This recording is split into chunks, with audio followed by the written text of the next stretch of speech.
Hello my dear students. So today we are going to start a new chapter. The name of our chapter is Computer Languages. Today we are going to learn about computer languages. So what are the objectives of the chapter? We are going to learn about different generations of programming language, है ना? And we are going to learn about the uses of different translators, that how language is going to translate in another language. So start the chapter and allows big learning. Imagine you want to talk to your friend. अब आप बात करने के लिए क्या करोगे? आप किसी लैंग्वेज का यूज करोगे, चाहे वो इंग्लिश हो चाहे वो हिंदी हो, तो आपका फ्रेंड आपकी बात को समझ पाएगा. ऐसे ही अगर हम कंप्यूटर से बात करना चाहते हैं तो हमें ऐसी भाषा में बात करनी पड़ेगी जो कंप्यूटर समझ सके. उन भाषाओं को हम कंप्यूटर लैंग्वेजेस कहते हैं. Fast start, robot translator, crack the code, materials we need, flash cards और पेपर, सिंपल डेली टास्क और सैंपल, फ्लो चार्ट और basic code print outs. Now introductions for the teacher. Set the scene. Teachers को क्या करना है? Scene set करना है. How would you explain making tea a robot? भैया कैसे रोबोट को के द्वारा कैसे एक्सप्लेन करोगे टी बनाना? ठीक है, अब इसे ब्रेक इट डाउन करेंगे. Students right step clearly. वो धीरे धीरे स्टेप्स को बनाएंगे कि पहले वाटर को बॉईल किया जाएगा, फिर उसमें टी बैग ऐड किया जाएगा. तो इससे क्या होता है? आपके कोड का इंट्रोड्यूस होता है. कैसे? शो आ फ्लो चार्ट और simple code. Ask can a robot follow unclear steps. क्या एक रोबोट अनक्लियर स्टेप्स को फॉलो कर पाएगा? इससे हमें क्लियर होता है कि language is very important to us. Computer language is like giving step by step robot instructions, clear, exact and logical. Take the introduction of the chapter. Every day we talk to our friends, teachers, family. रोज हम बात करते हैं. इससे हमारी क्या help होती है कि हम अपनी फील को, अपनी सोच को, अब जो हम चाहते हैं उसे शेयर कर पाते हैं. But how do we do that? कैसे करते हो? आप किसी लैंग्वेज का यूज करते हो. ठीक है, लैंग्वेज क्या है? लैंग्वेज एक तरीका है जो आपकी बातों को एक्सप्रेस करता है with the help of words, sign और राइटिंग. जैसे कि लिखा हुआ है, बुक की बात एक्सप्रेस हो पा रही है. मैं बोल रही हूं तो मैं बोल के अपनी बात को शेयर कर पा रही हूं आपसे. But just like people speak different languages, computer also have their own special language calling a programming language. भाई जैसे लोगों के पास अपनी अपनी लैंग्वेज होती है, कंप्यूटर के पास भी अपनी लैंग्वेज होती है जो इंस्ट्रक्शंस के रूप में होती है और वो कंप्यूटर को दिए जाते हैं और बताया जाता है कि क्या करना है. जैसे कि प्रॉब्लम सॉल्व करना, गेम्स रन करना या फिर किसी भी एप्लीकेशन को ओपन करना. इस चैप्टर में हम एक्सप्लोर करने वाले हैं कि कंप्यूटर लैंग्वेज कैसे स्टार्ट हुई और किस तरीके से इसमें चेंज आया, या फिर ओवर टाइम ये इसमें चेंजेस आते चले गए. तो let's see generations of computer language. When we give a computer a set of instruction, जब हम कंप्यूटर को एक इंस्ट्रक्शंस देते हैं, इंस्ट्रक्शंस का सेट देते हैं, तो वो क्या कहलाता है? प्रोग्राम कहलाता है. और जो लैंग्वेज हम यूज करते हैं उसे हम कहते हैं programming language. The act of writing this instruction is called programming. जब हम इन इंस्ट्रक्शंस को लिखते हैं तो उसे हम प्रॉपर प्रोग्रामिंग कहते हैं. Over time this programming language have improved and changed. भाई हर चीज में चेंज आता है. इन लैंग्वेजेस में भी डे बाय डे इम्प्रूवमेंट आता गया और ये चेंज होती चली गई हमारे कन्वीनियंट के लिए. These changes happen in different steps. ये चेंजेस अलग अलग स्टेप्स में होने लगे, जिसे हमने कहा जनरेशंस का नाम दिया. हर जनरेशन में प्रोग्रामिंग लैंग्वेज और इजी और भी ज़्यादा पावरफुल बन गई पहले से ज़्यादा. ठीक है, अब देखते हैं, लर्न करते हैं 5 जनरेशंस कंप्यूटर की. देखिए प्रोग्रामिंग लैंग्वेज है जिसमें फर्स्ट जनरेशन है मशीन लैंग्वेज, सेकेंड आई फिर असेंबली लैंग्वेज, फिर आई हाई लेवल लैंग्वेज, फिर आई 4th जनरेशन लैंग्वेज और उसके बाद 5th जनरेशन लैंग्वेज आई. तो धीरे धीरे जैसे जैसे जनरेशन चेंज होती गई इसमें अच्छे चेंजेस आने शुरू हो गए. लोग इसे जल्दी अच्छे से समझने लगे और सब लोग इसे अब यूज करने लगे. सबसे पहले पढ़ेंगे फर्स्ट जनरेशन लैंग्वेज के बारे में. फर्स्ट कंप्यूटर लैंग्वेज जो थी वो मशीन लैंग्वेज थी, जिसने सिर्फ जीरोस और वंस का यूज किया, जो कंप्यूटर समझ सकता है डायरेक्टली. बट ये बहुत हार्ड थी और बहुत स्लो थी. पेपर प्रोग्राम्स में बहुत स्लोली आराम से लिख पाते थे क्योंकि बहुत हार्ड हुआ करती थी. इस तरीके से 0 1 1 0 इस तरीके से फर्स्ट जनरेशन की लैंग्वेज थी. Also a program written on one computer might not work on another. और इसमें ऐसा भी था कि अगर आपने एक कंप्यूटर पे अपना प्रोग्राम लिख लिया है तो ज़रूरी नहीं कि वही प्रोग्राम सेम दूसरे कंप्यूटर पे भी चल जाए। अगर आपको दूसरे कंप्यूटर पे चलाना है तो have to write down again. तो this is why machine language is called machine dependent. Machine language को इसलिए क्या कहा गया, मशीन डिपेंडेंट कहा गया, क्योंकि एक ही कंप्यूटर पे चल सकती थी, दूसरे कंप्यूटर में आप इसे ट्रांसफर भी नहीं कर सकते थे। इसके एडवांटेजेस क्या थे, बहुत फास्ट थी क्योंकि कंप्यूटर से डायरेक्टली अंडरस्टैंड कर पाता था, और इसके लिए ट्रांसलेट की तो जरूरत है थी नहीं। डिसएडवांटेज क्या थे, बहुत हार्ड थी लिखने के लिए भी और पढ़ने के लिए भी, और ये सिर्फ उसी कंप्यूटर पे काम कर सकती थी जिसपे ये आप चला रहे हो, किसी सेकेंड कंप्यूटर पे आप इसे शिफ्ट नहीं कर सकते थे। अब आते हैं हम लोग सेकेंड जनरेशन लैंग्वेज पे। The second generation language knows as assembly language, इसे हमने असेंबली लैंग्वेज भी कहा है। ये लो लेवल प्रोग्रामिंग लैंग्वेज थी, ठीक है। इसमें मेनेमोनिक कोड्स, इसमें कोड्स को यूज किया गया ताकि ह्यूमंस चीजों को जल्दी अच्छे से समझ पाए। ये मेनेमोनिक ट्रांसलेटर थे मशीन लैंग्वेज के, जो एक टूल से यूज होते थे जिसे हम कहते थे असेंबलर। मेनेमोनिक्स को यूज भी तो किसी तरीके से करोगे ना, तो उन्हें क्या कहा गया इस लैंग्वेज में, असेंबलर कहा गया। While assembly language simplifies coding compared to machine language, but it remains machine dependent. भाई ये थी तो मशीन डिपेंडेंट ही, बट फिर भी इसमें छोटे छोटे कोड्स का यूज होने लगा। एडवांटेजेस क्या थे, ये मोर रीडेबल थी, इजी थी मशीन लैंग्वेज से, thanks to the use of mnemonic instruction जैसे एडीडी, सब, मूव, ये सब क्या थे, असेंबल वाले लैंग्वेज थे। प्रोग्रामिंग बहुत ज़्यादा एरर प्रोन बन गई और स्ट्रक्चर्ड बन गई प्रॉपर तरीके से। डिसएडवांटेज क्या थे, असेंबलर को ट्रांसलेटर की जरूरत थी, सोर्स कोड की जरूरत थी machine language code, machine code में एग्जीक्यूट कराने के लिए, जबकि मशीन लैंग्वेज में ट्रांसलेटर की कोई जरूरत नहीं। अब like first language generation language, it is also machine dependent, ये भी मशीन डिपेंडेंट ही थी। A program created using assembly language on one computer cannot be used on another computer. Same problem इसमें थी, एक कंप्यूटर पे बना दिया आपने, आप किसी दूसरे पे शिफ्ट नहीं कर सकते, तो मशीन डिपेंडेंट हो गई ये भी। एक इसका एग्जीक्यूशन बहुत ज़्यादा स्लो था मशीन लैंग्वेज के कंपेयर्ड में, क्योंकि मशीन लैंग्वेज में तो 0 और 1 यूज हो रही है, कंप्यूटर डायरेक्टली समझ पा रहा था उसे। अब इसमें क्या जरूरत पड़ गई, इसमें असेंबलर की जरूरत पड़ गई, है ना, तो इसलिए थोड़ी स्लो हो गई। अब आते हैं हम लोग third generation language. Third generation language, या फिर हम इसको हाई लेवल लैंग्वेज कह सकते हैं, इसमें सिंपल इंग्लिश लाइक वर्ड्स का यूज होने लगा, तो ये और भी ज़्यादा ईजी हो गई पढ़ने के लिए भी और लिखने के लिए भी। They help programmers solve problems without thinking much about how the computer works inside. अब जो प्रोग्रामर है वो ये नहीं सोचा कि कंप्यूटर में काम कैसे होगा, वो अपना काम फ्लो से कर रहा है। These language are platform independent, ये प्लेटफॉर्म इंडिपेंडेंट ही क्यों, क्योंकि ये किसी और डिफरेंट कंप्यूटर में भी चल सकती थी, बस इसमें ट्रांसलेटर की जरूरत, कंपाइलर या फिर इंटरप्रेटर की जरूरत थी उनको कंप्यूटर लैंग्वेज में चेंज करने के लिए। अब इनके कुछ एग्जांपल, सी, C++, जावा, विजुअल बेसिक्स। इनका क्यों यूज हुआ, एप्स को, गेम्स को और सॉफ्टवेयर्स को बनाने के लिए।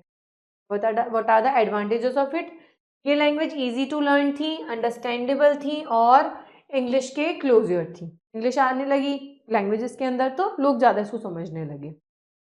सेम प्रोग्राम आप किसी डिफरेंट कंप्यूटर पे विदाउट किसी मेजर चेंजेस के भी रन कर सकते हो, मतलब ये मशीन डिपेंडेंट अब नहीं रही। डिसएडवांटेज क्या थे इसके, कंपाइलर और इंटरप्रेटर रिक्वायर्ड थे इसमें ट्रांसलेशन के लिए, हाई लेवल लैंग्वेज को मशीन लैंग्वेज में चेंज करने के लिए। एग्जीक्यूशन स्पीड एज यूजुअल इसकी स्लो थी, क्योंकि मशीन लैंग्वेज से, असेंबली लैंग्वेज से, क्योंकि इसमें क्या, इसमें कंपाइलर या इंटरप्रेटर की जरूरत पड़ती थी।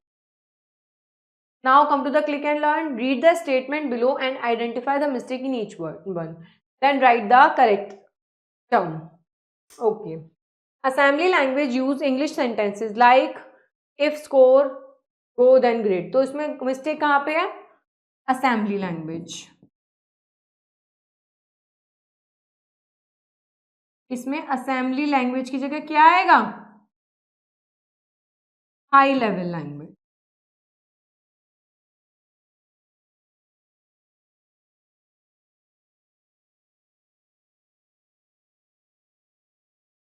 Machine language is easy to read because it uses word like ADD सब।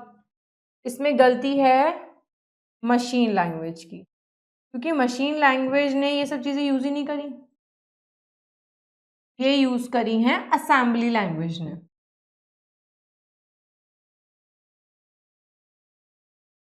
जो हमने अभी ऊपर भी पढ़ा है ना,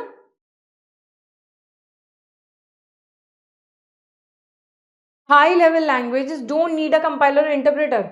गलत है ये, डोंट नीड, बल्कि इसमें आना चाहिए, ये डोंट कट होना चाहिए, इसमें होगा नीड अ कंपाइलर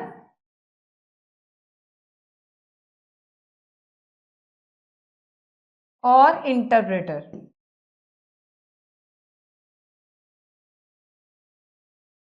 ओके, अब नेक्स्ट आते हैं हम लोग फोर्थ जनरेशन लैंग्वेज पे। फोर्थ जनरेशन लैंग्वेज हो गई 4GL, ये हो गई बहुत ज़्यादा एडवांस और यूज़ करने में इजी, बल्कि थर्ड जनरेशन से भी ज़्यादा, क्योंकि जैसे ओवर टाइम बढ़ता जा रहा है लैंग्वेज और इजी होती जा रही है। They are mainly use for database application, report generation and rapid software development. इनको क्यों यूज करने जाने लगा फोर्थ जनरेशन लैंग्वेज को? डेटाबेस एप्लीकेशन के लिए, रिपोर्ट जनरेशन के लिए और रैपिड सॉफ्टवेयर डेवलपमेंट के लिए। ये नॉन प्रोसीड्यूरल लैंग्वेज हैं, जिनका मतलब है कि कंप्यूटर को इनमें आपको बताना नहीं पड़ता कि कैसे करना है या किस तरीके से करना है, मशीन खुद करती है। जैसे SQL, PHP, PRL। एडवांटेजेस क्या है? ये नॉन प्रोसीड्यूरल लैंग्वेज है, इजी टू यूजर के लिए इजी है, और ये मशीन इंडिपेंडेंट है। मतलब थर्ड जनरेशन लैंग्वेज जैसे मशीन डिपेंडेंट थी ना, ये मशीन पे डिपेंड नहीं करती, इंडिपेंडेंट है ये, किसी और कंप्यूटर में भी आप इसको चला सकते हो। डिसएडवांटेज क्या है? इनको ट्रांसलेटर की नीड है, जैसे कंपाइलर, इंटरप्रेटर, अपने प्रोग्राम को मशीन लैंग्वेज में कन्वर्ट करने के लिए, तो इसलिए एक डिसएडवांटेज तो होगा इसका। अब आते हैं हम लोग फिफ्थ जनरेशन लैंग्वेज पे। फिफ्थ जनरेशन लैंग्वेज मतलब 5GS।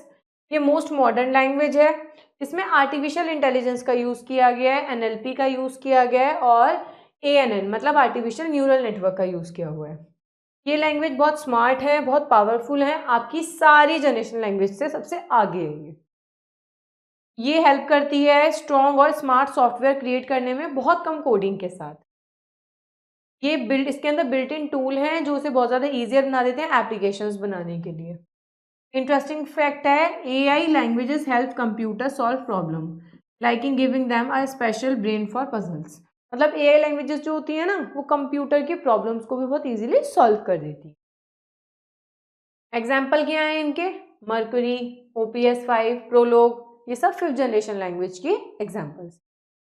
लैंग्वेज ट्रांसलेटर्स, अब आप बहुत देर से सुनते आ रहे हैं कंपाइलर, इंटरप्रेटर, बट ये होता क्या है? कंपाइलर क्या होता है ये मैं बताती हूँ आपको। A language translator is a special software, ये एक बहुत स्पेशल सॉफ्टवेयर होता है जो आपके प्रोग्राम्स को कन्वर्ट करता है हाई लेवल लैंग्वेज में, मतलब ह्यूमंस के लिए जो ईजी हैं उनको मशीन लैंग्वेज में अपने आप ही कन्वर्ट कर देता है। ठीक है। Code written by a programmer is called source code. जो प्रोग्रामर लिखता है उसे हम सोर्स कोड कहते हैं, और जब ये मशीन लैंग्वेज में चेंज हो जाता है तो इसे ऑब्जेक्ट कोड कहते हैं। अब इसमें तीन तरीके के ट्रांसलेटर होते हैं, असेंबलर, इंटरप्रेटर और compiler.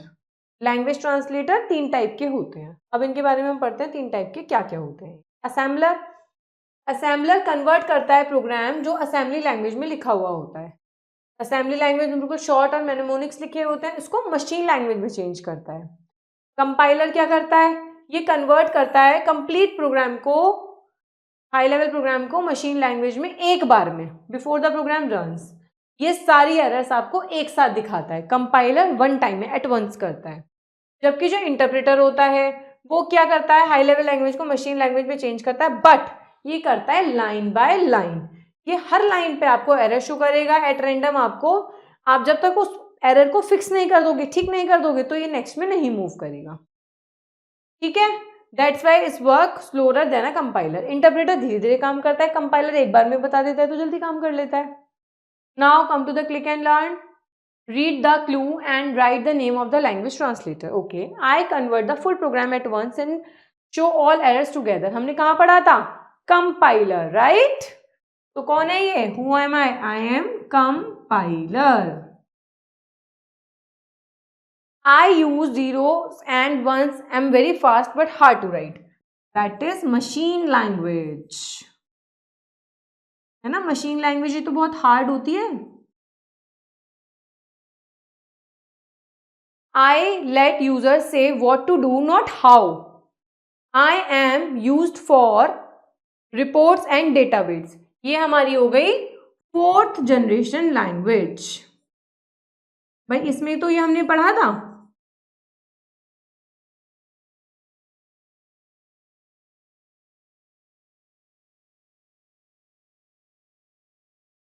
Now let's recall. Machine learning किसका यूज करती है? 0 and 1 का. कंप्यूटर अंडरस्टैंड करता है इसको डायरेक्टली, बहुत फास्ट होती है but hard to write and read होती है. असेंबली लैंग्वेज जो होती है वो शॉर्ट कोड यूज करती है लाइक ADD, SUB. ये ईजियर होती है मशीन लैंग्वेज से, बट इसे असेंबलर की नीड होती है मशीन लैंग्वेज में कन्वर्ट करने के लिए. और ये मशीन डिपेंडेंट लैंग्वेज होती है और ये किसी और कंप्यूटर पे काम नहीं कर पाती, जिस पे आप कर रहे हो उसी पे ट्रांसफर नहीं कर सकते आप. हाई लेवल लैंग्वेज में क्या होता है? इंग्लिश लाइक वर्ड्स यूज होते हैं, इजी टू रीड होती है, राइट करना भी इजी होता है. They can run on many computers. They need a compiler और interpreter to convert them. Compiler और इंटरप्रेटर की नीड होती है इनको कन्वर्ट करने के लिए. ये स्लोअर होते हैं machine language. 4th generation language बहुत ही ईजी होती है, जैसे जनरेशन बढ़ती जाएगी ईजी होती जाएगी. इसका डेटाबेस के लिए, रिपोर्ट्स के लिए यूज करा जाता है. ये कंप्यूटर को बताते हैं कि क्या करना है, ये एक्सप्लेन नहीं करते कि कैसे करना है, डायरेक्ट बताते हैं कंप्यूटर क्या करना है. फिर भी लेकिन ट्रांसलेटर की नीड तो इसे भी होती है.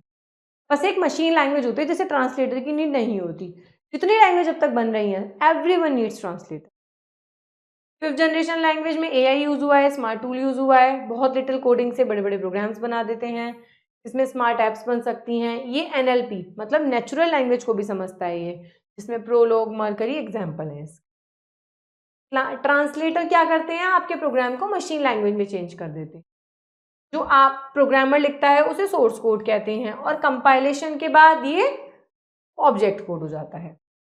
असेंबलर जो होता है असेंबली कोड को मशीन कोड में चेंज करता है. कंपाइलर फुल प्रोग्राम को एक बार में चेंज करता है और इंटरप्रेटर लाइन बाय लाइन करता है. ये हर एरर पे, हर लाइन पे एरर शो कर देता है अगर है तो. Now move to the exercise. Tick the correct option. Which generation of language uses binary codes? 1st generation. Which language is most closely related to artificial intelligence? 5th generation. Which translator translate high level coding line by line? Interpreter. Which generation introduce simple English language words? 2nd generation में आ गए थे. What is the major job for an assembler? Translate assembly language. Come to the fill in the blanks. The process of writing instructions for a computer is called programming.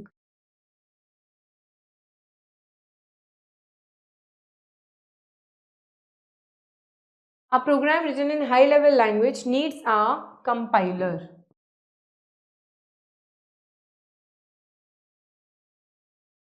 Machine language is also called machine dependent language. Dash generation language use mnemonics like ADD, assembly language. कौन सी language थी? 2nd generation. Dash is a 5th generation language used in AI. Prolog. State true or false. High level language are easier to understand than machine language. True. Assembly language is machine independent. False. ये तो machine dependent होती है. A compiler translate the program line by line. False. ये एक साथ change कर देता है at once. 5th generation language are used in artificial intelligence application. True. An assembler is used for translating high level language. Yes. नहीं, false. Assembly language को translate करते हैं ना असेंबलर तो. So this is all about the chapter. This is all about the languages. As we are growing in artificial intelligence, the computer language is going to be very much easy. Keep watching, keep learning, and wait till my next video. Thank you.